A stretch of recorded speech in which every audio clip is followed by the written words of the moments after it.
African swine fever এটা মানে অতি সংক্ৰামক এটা ভাইৰাস আৰ এই ভাইৰাস এবাৰ বিশেষকৈ আমাৰ পশুপালকসকলৰ ওপৰত এটা মানে গভীৰ প্ৰভাৱ পেলাইছে আমাৰ এতিয়ালৈকে আমাৰ যিটো হাতত আমাৰ যিটো ডাটা যে আমাৰ 7খন ডিষ্ট্ৰিক্টটো বেছিকৈ আফ্ৰিকান সোয়াইন ফিভাৰৰ প্ৰকোপ বাঢ়িছে আমাৰ যেনেকৈ ধেমাজি ডিব্ৰুগড় যোৰহাট কামৰূপ এনেকৈ 7খন জিলাত স্ট্ৰিক্টলি গাহৰি মানে তাতে ট্ৰান্সপোৰ্টেশ্যনো বন্ধ ৰিটেইল সেলিং মানে সেল কৰাও বন্ধ কাৰণ ইয়াত বহুত মানে আফ্ৰিকান সোয়াইন ফিভাৰৰ প্ৰকোপ বাঢ়িছে আৰু আমাৰ ইনাৰ ডিষ্ট্ৰিক্ট ট্ৰান্সপোৰ্টো আমি বন্ধ কৰিছোঁ যাতে আৰু এইটো বিয়পি নাযায় আৰু যাতে নাবাঢ়ে তাৰ কাৰণে আমি আমাৰ ডিপাৰ্টমেণ্টৰ ফালৰ পৰা আমি যি ব্যৱস্থা ল'ব লগা হয় এইটো আমি লৈছোঁ আপোনালোকে দেখিব যে আমাৰ আপুনি কৈছে যে বাহিৰৰ ৰাজ্যৰ পৰা গাহৰি আহে এইটো সত্য কাৰণ আমাৰ ইয়াৰ যিমান প্ৰডাকশ্যন এইটো আমাৰ সাফিচিয়েণ্ট প্ৰডাকশ্যন নহয় তাৰ কাৰণে আমাৰ হৰিয়ানাৰ পৰা পাঞ্জাবৰ পৰা ইয়াত গাহৰি আহে আমাৰ নহয় গোটেই মেঘালয় মিজোৰাম নাগালেণ্ড অৰুণাচল প্ৰদেশ তেওঁলোকৰো আহে এইটো আমি বন্ধ কৰিব নোৱাৰোঁ কাৰণ তেওঁলোকৰ মানে বেলেগ বেলেগ ৰাজ্য তেওঁলোকৰ যিটো এজ পাৰ ডিমাণ্ড তেওঁলোকে এইটো কৰি থাকে কিন্তু আমি তাতে কেইটামান ষ্ট্ৰিক্ট SOP আমি জাৰি কৰিছোঁ তাৰ পিছত ৰেণ্ডম চেকিং হ'ব চেকিঙত যদি আগত আছিল চেকিং হ'লে মানে যদি পজিটিভ হয় পজিটিভ ডিক্লেয়াৰ কৰিব কিন্তু তাৰপিছত কোনো একশ্যন নহয় মানে এইটো তেওঁলোকে বেক কৰি লৈ যায় এতিয়া আৰু বেক নহ'ব যদি তাতে ষ্টেণ্ড বাই থাকিব গাড়ী তাতে থকাৰ পিছত আহি আমাৰ এইটো চেকিং হ'ব মানে চেম্পল টেষ্ট হ'ব চেম্পল টেষ্টত 2টা গাড়ী পজিটিভ ওলাইছে যোৱা 18 তাৰিখ যিটো আমাৰ 18-19 তাৰিখৰ পৰা শ্ৰীৰামপুৰ গেটটো আছিল কালি এইটো একদম আমাৰ মাননীয় মুখ্যমন্ত্ৰী মহোদয়ৰ ষ্ট্ৰিক্ট নিৰ্দেশ তাতে কোনো মানে কম্প্ৰমাইজ নাই এইটো কালিং কৰিবই লাগিব আজি কালিং প্ৰচেছ ষ্টাৰ্ট হৈছে আৰু এনেকুৱা যদি আৰু বাহিৰৰ পৰা আহে আৰু তাতে যদি মানে এইটো পজিটিভ হয় তেতিয়াহ'লে এইটো কালিং কৰিবই লাগিব আৰু আমাৰ মাননীয় মুখ্যমন্ত্ৰী মহোদয়ৰ যিটো নিৰ্দেশ যিমান আমাৰ খেতিয়ক আমাৰ গাহৰি ফাৰ্মাৰ্ছ সৰু ইয়া ডাঙৰ তেওঁলোকৰ যিমান লছ হৈছে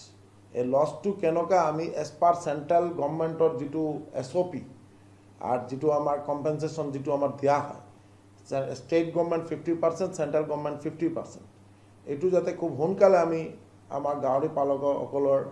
বেংক একাউণ্টটো আমি ডিছবাৰ্চ কৰিব পাৰোঁ তাৰ কাৰণে ব্যৱস্থা হাতত লৈছোঁ খুব সোনকালে আমি এইটো তেওঁলোকৰ যাতে এই লছটো মিনিমাম ছাপোৰ্ট যিটো আমাৰ এইটো চৰকাৰৰ ফালৰ পৰা খুব সোনকালে আমি আমাৰ প্ৰগ্ৰেছিভ ফাৰ্মাৰ্ছ বা আমাৰ যিমান গাহৰি পালক যিমান তেওঁলোকৰ লছ হৈছে যিমান কালিং হৈছে এতিয়ালৈকে আমাৰ প্ৰায় 300 এবাভ এপিক চেণ্টাৰ অলৰেডি অসমত ডিক্লেয়াৰ হৈছে আৰু নিয়াৰ এবাউট 16,000 এবাভ কালিং হৈছে তেওঁলোকৰ যিমান কম্পেনচেশ্যনৰ যিমান লছ হয় এইটোৰ এটা আছে 0 to 15 kg 30 kg 100 kg এনেকুৱা মানে ফেজ মানে কৰা আছে তেওঁলোকৰ এই কম্পেনচেশ্যন যিটো আছে এইটো আমি খুব সোনকালে তেওঁলোকৰ মানে একাউণ্টটো এইটো ডিছবাৰ্চ কৰাৰ ব্যৱস্থা ল'ম যেনে 40 গ্ৰামলৈ 5,840 কিলোগ্ৰামলৈ বৃদ্ধি পোৱা যিটো আমাৰ গাহৰি আছে এইটো 5,800 পাব বা 70 to 100 কিলোগ্ৰামলৈ 12,000 টকা পাব বা তাৰ ওপৰত যদি 100 কিলোগ্ৰামৰ ওপৰত হ'লে এইটো 15,000 টকা এই কম্পেনচেশ্যনটো আমাৰ চৰকাৰৰ ফালৰ পৰা দিয়া হ'ব তো এই ব্যৱস্থা আমি লৈছোঁ আৰু যিটো আমাৰ বায়'ছিকিউৰিটি আমি এই ভাইৰাছৰ পৰা আমি বাচিব লগা হ'লে আমি এইটো একদম ষ্ট্ৰিক্টলি এইটো ফ'ল' আপ কৰিব লাগিব যে আমি কেনেকৈ আইচলেটেড কৰি আমাৰ যিমান ফাৰ্ম আছে তেওঁলোক এই ফাৰ্মটো যাতে খুব পৰিষ্কাৰ পৰিচ্ছন্ন ৰাখি আমি মানে যদি ভালকৈ ব্যৱস্থা কৰি ৰাখিব পাৰোঁ তেতিয়াহ'লে আমি গাহৰিবোৰ বচাব পাৰিম তাৰ কাৰণে চৰকাৰৰ যিটো নিয়মাৱলী যিটো নিৰ্দেশ আছে এই নিৰ্দেশটো খুব ষ্ট্ৰিক্টলি ফ'ল' আপ কৰিব লাগে এইটোৱে আমি সকলোকে আগ্ৰহ কৰি আছোঁ আমাৰ যিমান খেতিয়ক গাহৰি পালক আৰু খেতিয়ক আমি সকলোকে আগ্ৰহ কৰি আছোঁ চৰকাৰৰ নিয়মাৱলী আপোনালোকে ফ'ল' কৰক আৰু চৰকাৰ সদায় আপোনালোকৰ লগত আছে আৰু আপোনালোকৰ কেনেকুৱা ছাপোৰ্ট দিয়া যায়, কেনেকুৱা আমি এই ভাইৰাছৰ পৰা আমি ৰক্ষা পাওঁ, তাৰ কাৰণে আমি ব্যৱস্থা হাতত লৈছোঁ। বাকী ভগৱানৰ ওপৰত ভগৱানৰ আশীৰ্বাদ লাগিব, তেতিয়াহ'লে আমি কৰোণা যেনেকুৱা কৰোণা ভাইৰাছ আহিছিলে গোটেই বিশ্বক স্তব্ধ কৰি দিলে, এনেকুৱাই গাহৰিৰ ক্ষেত্ৰতো এই ASF2 আফ্ৰিকান সোয়াইন ফিভাৰ, এইটোৰ ভেকচিন নাই। এইটো এটা চিমটম হ'ল জ্বৰ বা খানা নাখায় বা তেওঁলোকৰ ব্লিডিং হয়, তেতিয়াই গম পোৱা যাব যে এইটো ASF হৈছে। ইয়াৰ পৰা কেনেকৈ আমি পৰিত্ৰাণ পাম, তাৰ কাৰণে আমাৰ ডিপাৰ্টমেণ্ট পৰা দিনে ৰাতি কাম কৰি আছে। আৰু বিশেষকৈ আমাৰ য'ত মাৰ্কেট মিউনিচিপাল এৰিয়া হোক, কামৰূপ মেট্ৰ' চিটি হোক, আমাৰ যাতে মাৰ্কেটো আমাৰ ডিপাৰ্টমেণ্টৰ ফালৰ পৰা আমাৰ পুৰা ডিপাৰ্টমেণ্ট অফিচাৰ সদায় মাৰ্কেট ভিজিট কৰি আছে। আৰু মানে লাইফ ষ্টকৰ য'ত আছে তাতে যাতে মানে সিকিউৰিটি যিটো আছে এইটো যাতে আমি সদায় ফ'ল' কৰোঁ, তাৰ কাৰণে নিৰ্দেশাৱলী দিয়া হৈছে। টোটেল 7খন ডিষ্ট্ৰিক্টত আপোনালোকে ডাটা কালেক্ট কৰিছে নেকি? কিমান ক্ষতি হৈছে গাহৰি পালকবিলাকৰ? ডিষ্ট্ৰিক্ট ৱাইজ ডাটা কালেক্ট কৰিছে? ডিষ্ট্ৰিক্ট ৱাইজ ডাটা এতিয়ালৈকে প্ৰায় 300 এবাভ এপিক চেণ্টাৰ, আৰু এইটো কণ্টিনিউৱাছ বাঢ়ি আছে। আজিলৈকে এইটো 16,000 এবাভ কালিং হৈছে। এইটো মানে পুৰা ষ্ট্ৰিক্ট এটা নিৰ্দেশাৱলী দিয়া হৈছে, তেওঁলোকে যাতে ইয়াত আৰু গাহৰি মাৰ্কেটিং কৰিব নোৱাৰে, কাৰণ যিহেতু এইটো খুব বিয়পি পেলাইছে, আমাৰ বাঢ়িছে, আৰু আমাৰ ASF2 খুব বাঢ়িছে এই 7খন জিলাত। তাৰ কাৰণে আমি সকলো ৰাইজক আগ্ৰহ কৰি আছোঁ যাতে গাহৰিৰ মাংসটো এতিয়া অলপ খাব নালাগে, কেইটা দিন কৰিব লাগে, কাৰণ গাহৰি পালকসকলৰ যি অৱস্থা, তেওঁলোকৰ মানে ইমান লছ হৈ আছে। তাৰ কাৰণে আমাৰ ডিপাৰ্টমেণ্ট দিনে ৰাতি কাম কৰি আছে। মাননীয় মুখ্যমন্ত্ৰী মহোদয় সদায় আমাৰ লগত কনচাল্ট কৰি আছে যে কেনেকুৱা এইটো কণ্ট্ৰল কৰা যায় বা কেনেকুৱা আমি গাহৰি পালকসকলক এটা মানে শান্তি দিব পাৰোঁ, এই কাৰণে ব্যৱস্থা। এতিয়ালৈকে নিয়াৰ এবাউট 17 to 18 crores লোকচান। শ্ৰীৰামপুৰ গেটত যিখন পাঞ্জাৱ হাৰিয়ানাৰ পৰা গাহৰি আহিছিল, প্ৰায় 3 crore অধিক আহিছিল, বহুতে কৈছে যে তাত একাংশ লোকে সেই গাহৰিখিনি ইয়াত নিধন কৰিব লাগে যেতিয়া তেওঁলোকৰ আফ্ৰিকান সোয়াইন ফ্লু দেখিছে। কিন্তু বহুতে উজনি অসমৰে কেইবাজনো যুৱকে তেওঁলোকে বিচাৰিছিল যে আকৌ পুনৰ হাৰিয়ানাৰ পৰা পাঞ্জাৱলৈ ঘূৰাই পঠিওৱাৰ এটা পৰিকল্পনা কৰিছিল বুলি খবৰ এটা ওলাইছিল, কথাটো সঁচা নেকি? মই নাজানো, মোৰ লগত এইবিলাক কোনো কৰা নাই। আমাৰ যিটো এজ পাৰ গভৰ্ণমেণ্ট গাইডলাইন, আমাৰ যিটো SOP, আমি এইটোৱেই ফ'ল' কৰোঁ, আৰু এই ক্ষেত্ৰত কোনো কম্প্ৰমাইজ নহয়। কাৰণ আমাৰ যদি এনেকুৱা, আমি যদি কোনোবা গাড়ী বা কোনোবা এটা গাহৰিও যদি কোনোবা ওলাই যায়, তেতিয়াহ'লে গোটেই এই 1 কিলোমিটাৰ ৰেডিয়াছ তাতে আকৌ আমি এপিক চেণ্টাৰ ডিক্লেয়াৰ কৰিব লাগিব। তাৰ কাৰণে আমাৰ এই 1 কিলোমিটাৰ ৰেডিয়াছৰ ভিতৰত যিমান আমাৰ গাহৰি পালক আছে, তেওঁলোকৰ এইটো কালিং কৰিব লাগিব, তেওঁলোকৰ লছ হ'ব। এই কাৰণে আমি এইটোত কোনো কম্প্ৰমাইজ নকৰোঁ। আৰু কোনে কি কৈ আছে এইটো বেলেগ কথা। মাননীয় মুখ্যমন্ত্ৰী মহোদয়ক ধন্যবাদ জনাব লাগে, কাৰণ আমাৰ মাননীয় মুখ্যমন্ত্ৰী মহোদয়ে যে অনলি মানে ৰোড কমিউনিকেশ্যন এইটোৰ ওপৰত নহয়, কেনেকৈ আমি আত্মনিৰ্ভৰ হ'ব পাৰোঁ, তাৰ কাৰণে ফিচাৰী ছেক্টৰক, animal husbandry, veterinary and dairy, কেনেকুৱা আমাৰ এগ্ৰিকালচাৰ ছেক্টৰটো কেনেকুৱা আত্মনিৰ্ভৰ হয়, তাৰ কাৰণে সদায় পৰামৰ্শ দি থাকে। আৰু বিশেষকৈ আমাৰ মাছৰ ক্ষেত্ৰত আপোনালোকে শুনিলে ভাল পাব যে আমাৰ থলুৱা যিটো স্পিচেছ নিয়াৰ এবাউট 260 এবাৰ, এইটো কেনেকুৱা আমি আৰু প্ৰডাকশ্যন বঢ়াব পাৰোঁ। অৰ্নামেণ্টেল ফিছ, যিটো আমি বাহিৰত বিক্ৰী কৰিলে আমাৰ এইটোৰ দাম বহুত বেছি, আমাৰ কৃষকসকলে এইটোৰ পৰা বেনিফিট বেছি পাব। বায়'ফ্লকৰ জৰিয়তে কেনেকুৱা মাছ প্ৰডাকশ্যন কৰা যায়, কেনেকৈ আমাৰ মানে ফাৰ্মাৰ্ছবিলাকে আৰু প্ৰডাকশ্যন বঢ়াব পাৰে, কাৰণ অসমত ইমান স্ক'প আছে মাছ উৎপাদনৰ ক্ষেত্ৰত। যেনেকৈ আপোনালোকে দেখিব ইমান নৈ, বিল, খাল, ইমান স্ক'প। আপোনালোকে শুনিলে ভাল পাব যে আমাৰ চনবিল বা ইয়াত আমাৰ দীপৰ বিল, কাকডাঙ্গা বিল,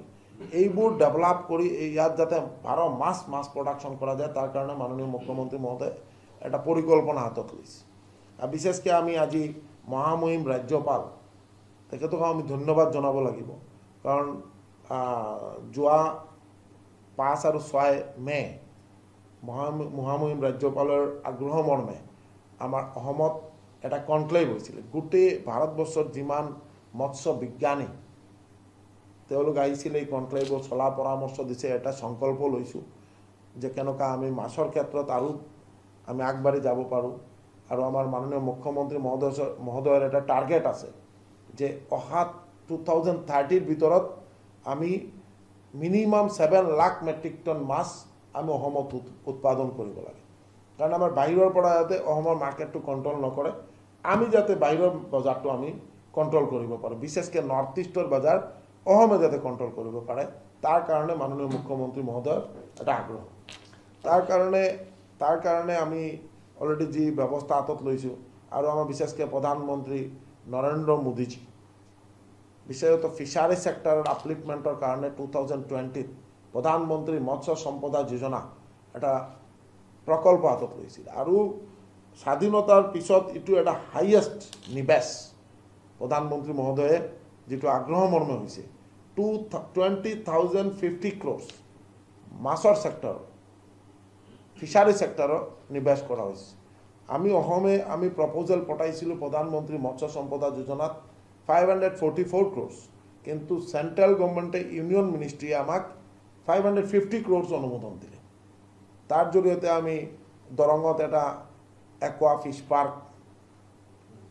ব্ৰুড বেংক কোয়ালিটি সিড প্ৰডাকশনৰ কাৰণে ব্ৰুড বেংকৰ ব্যৱস্থা কৰাইছে এইটো ডিপিআৰ তৈয়াৰ হৈছে খুব সোনকালে এইটোৰ কাম ষ্টাৰ্ট হ'ব তাৰপিছত শিলচাৰ এটা এআই যুক্ত মডাৰ্ণ ফিশ মাৰ্কেট তাৰপিছত ফিশ লেণ্ডিং চেণ্টাৰ গোৱালপাৰা এনেকুৱা বহুত কেইটা প্ৰকল্প হাতত লোৱা হৈছে তাৰ মাজত যেনেকুৱা প্ৰডাকশ্যনৰ পৰা আপ টু বজাৰলৈকে যাতে একদম কোৱালিটি ফিশ আমি লৈ যাব পাৰোঁ তাৰ কাৰণে এই যে ফিশ একদম ৰেফ্ৰিজাৰেটৰলৈকে একদম মাছ মাৰাৰ ব্যৱস্থাৰ পৰা ৰেফ্ৰিজাৰেটৰ ভেন সব ব্যৱস্থা প্ৰধানমন্ত্ৰী মৎস্য সম্পদা যোজনাৰ জৰিয়তে হাতত লোৱা হৈছে এবং কামবোৰ ষ্টাৰ্ট হৈছে ফিশৰ সিড মেইন যেটো আমাৰ যে বাহিৰৰ পৰা ইয়াত সিডৰ কোৱালিটি সিডৰ দাম বহুত বেছি হয় আমি যাতে ইয়াত তলুৱাভাৱে আমি ফিশ সিড প্ৰডাকশ্যন কৰিব পাৰোঁ তাৰ কাৰণে প্ৰধানমন্ত্ৰী মৎস্য সম্পদা যোজনাৰ জৰিয়তে 100 মেট্ৰিক টন ফিশ সিড প্ৰডাকশ্যনৰ এটা প্ৰকল্প অলৰেডি ষ্টাৰ্ট হৈছে প্ৰধানমন্ত্ৰী মহোদয়ে নিজে এইটো উদ্বোধন কৰিলে তো এই ক্ষেত্ৰত আমাৰ যেটো ফিশৰ যেটো আমাৰ চাহিদা পাৰ ফিশ হ'ল আমাৰ সকলোৰে প্ৰিয় খাদ্য আমাৰ নৰ্থ ইষ্ট বা বিশেষকৈ অসমৰ 95% ৰাইজে মাছটো পছন্দ কৰে আৰু এটোৰ যেটো আমাৰ চাহিদা আৰু আমাৰ যেটো পাৰ ক্যাপিটা কনজাম্পশন আমাৰ স্বাস্থ্যৰ ক্ষেত্ৰত যেটো উপকাৰী এটো হল 20 KG 19 to 20 KG per capital fish আমাৰ প্ৰডাকশ্যন কৰিব লাগে আমাৰ এতিয়ালৈকে আমি 15 কেজি লৈ আমি উপনীত হ'ব পাৰিছো আৰু অহা 2030 ভিতৰত আমি এই টাৰ্গেটটো এচিভ কৰিব পাৰিম এটা কথা আপোনালোকৰ জৰিয়তে আমি গোটেই অসমৰ ৰাজ্যক আমি জনাব বিচাৰি আছো যে আমাৰ যেটো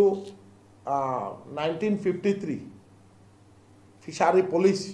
বা আমাৰ আইনখন মানে আমাৰ এই আইনখন আমি যদি অকলে মানি চলো আমাৰ যেটো মানে 1 এপ্ৰিলৰ পৰা 15 জুলাইলৈকে যেটো প্ৰজননৰ টাইম